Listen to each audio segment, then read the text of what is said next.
साधकाच्या आयुष्यातला दरवर्षी येणारं अत्यंत महत्वाचं पर्व आणि ते म्हणजे गुरुपौर्णिमेचं. गेले 7 दिवस आपण हा गुरुपौर्णिमेचा महोत्सव करतोय. मंदिरामध्ये सद्गुरु लीलामृताचं पारायण झालं. त्याच वेळेला मोहन बुवांचं 3 दिवस प्रवचन चालू आहे. त्यातले 2 दिवस मंदिरात झालं, आज इथे झालं. मला त्यातलं काही त्यांच्या सेवेचा लाभ घ्यायला मिळाला नाही कार्यबाहुल्यामुळे. त्यामुळे ते काय बोलले मला माहित नाही. त्यामुळे मी त्याच्यावरती बोलणं योग्य नाही, कारण मी काही ऐकलंच नाही. पण आता जे काही कानावर पडलं त्यातून एक गोष्ट नक्की की सद्गुरूंच्या पादुका, यश, कीर्ती, उपासना, शरणागती हे जे महत्वाचे सद्गुरु सेवेचे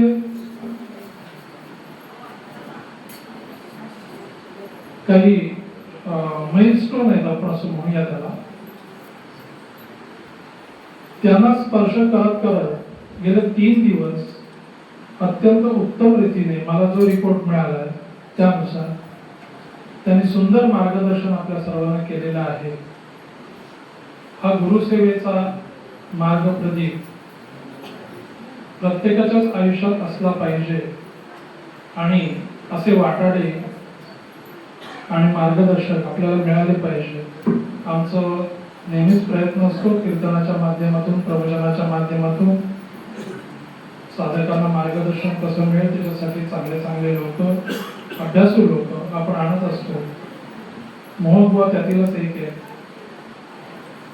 जरी वय कमी असलं तरी वयावर जाऊ नका. ज्ञानेश्वरांचं वय 16 वर्षच होतं. ज्ञानेश्वरी गेली. मी त्यांच्याशी तुलना करतोय असं नव्हे, पण कुणाची विद्वत्ता, कुणाचाही अभ्यास त्याच्या वयावर अवलंबून नसतो. मला एवढंच या ठिकाणी सांगायचं. आणि तो जो अभ्यास आहे त्या अभ्यासाला सर्वांनीच मान द्यायला पाहिजे. त्या व्यासपीठाचा जरी जो मान असला तरीही तिथे बसत असताना त्याच्या मागे प्रचंड अभ्यास असावा लागतो. कुणी येऊन बसेल आणि काहीही बोलेल असं होत नाही. त्याच्या मागे अभ्यास असावा लागतो. मोहनबुवांचा अभ्यास सर्वांनाच माहिती आहे. यासाठी त्यांनी जे 3 दिवस या ठिकाणी प्रवचन केलं, महाराजांची सेवा केली, त्यासाठी श्री महाराजांचा प्रसाद आज आपण त्यांना देऊया. आणि या उपरही जेव्हा केव्हा आम्हाला गरज लागेल आम्ही हात मारू, त्यावेळेला त्यांनी अशीच महाराजांची सेवा करायला उपलब्ध व्हावे ही विनंती करूया. अनंत कोटी ब्रह्मांड नायक राजा सच्चिदानंद सद्गुरु श्री ब्रह्म चैतन्य महाराज की जय. जय रघुवीर समर्थ.